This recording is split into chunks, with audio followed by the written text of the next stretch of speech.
people who are watching this paid me a great compliment to turn it in, that I'm not giving you any advice I don't give myself. I'm not giving you any advice I don't give my kids who are writers.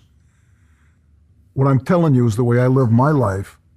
Other people certainly are going to live their lives differently, and so are you guys watching, because you have to come to it on your own. It occurred to me there's a verse in Proverbs, which is pretty wise stuff in the Bible. It says, the stone that the builders rejected has become the cornerstone.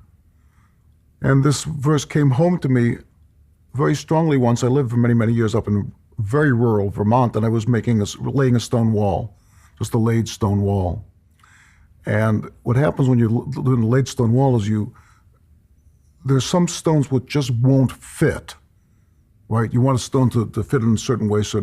You say, oh, I get it, this will fit here with that. I get it, that will fit here with this. Oh, there's a stone over there that I remember. But there's one stone that looks fascinating, but it's never gonna fit any place. It's just got the wrong angles, and it's just wrong, and it nags you. And at some point, you're gonna get to some point in the wall where that's the only stone that'll fit. So the stone that the builders rejected has become the cornerstone, the most important stone. So artists are in effect the stone that the builders rejected. So if you look at Winston Churchill, right, he was out of office, he was disgraced from World War I, everybody thought he was an old buffoon.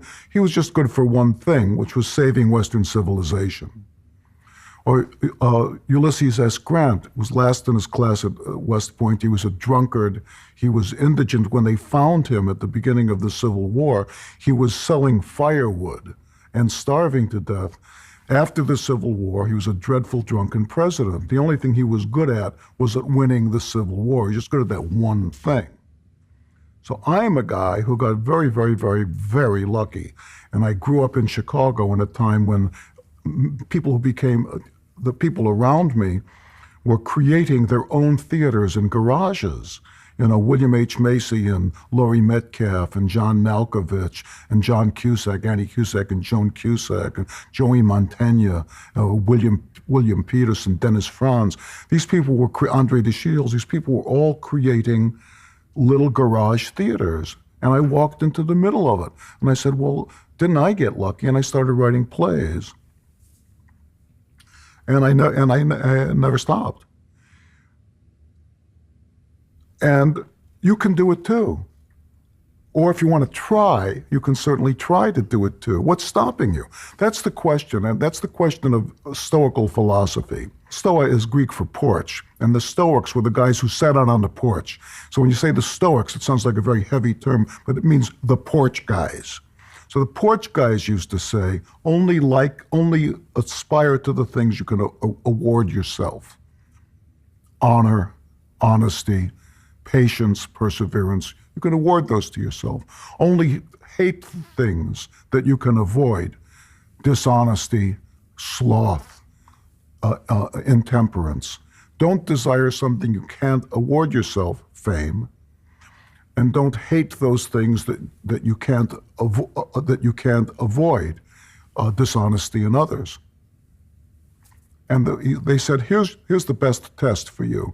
And I used to have it engraved on every time I had a wristwatch. I got a new wristwatch, I haven't had it engraved. The phrase is, what hinders you? So that's what I'd like you guys take away. What hinders you? What's stopping you? You say, I wish, blah, blah, blah, I wish. So any phrase that starts with I wish is a proclamation of something you're not going to do. So rather than I wish, if there's something you want, say I will, or I intend to, or I'm going to, and do it. What's the worst thing that's going to happen to you? You're going to fail? So what? There's a wonderful book by a guy called Benjamin Capps, and he wrote Western books.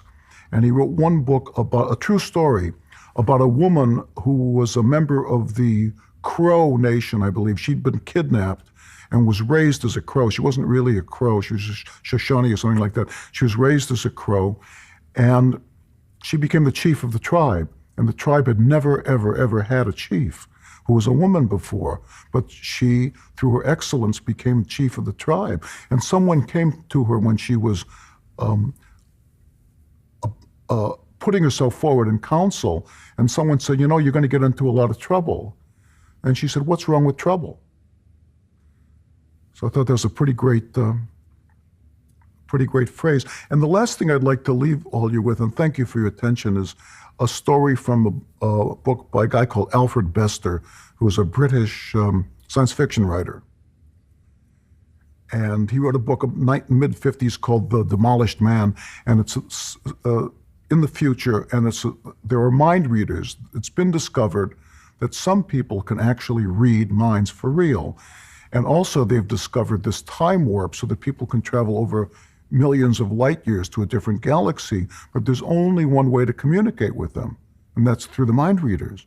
So the mind readers are very, very prized, and by the civilization, they love their mind readers, just in the same way we might love our artists or our sports figures. They love the mind readers. Everyone thinks they're going to be a mind reader. And so the mind readers set up a school, and they say, okay, the school will be open Monday, Wednesday, Friday. We'll take applicants all morning, Monday, Wednesday, Friday. Line up and start filling out your form. You'll be taken through the line, and it's going to be a day-long process. So the mind readers are looking down at all these people filling out forms waiting to be tested. And the mind readers are thinking, if you can hear me, I want you to leave the line and go over to your left, and there's a door there. And the door is marked no admittance. And I want you to go through that door. Thank you.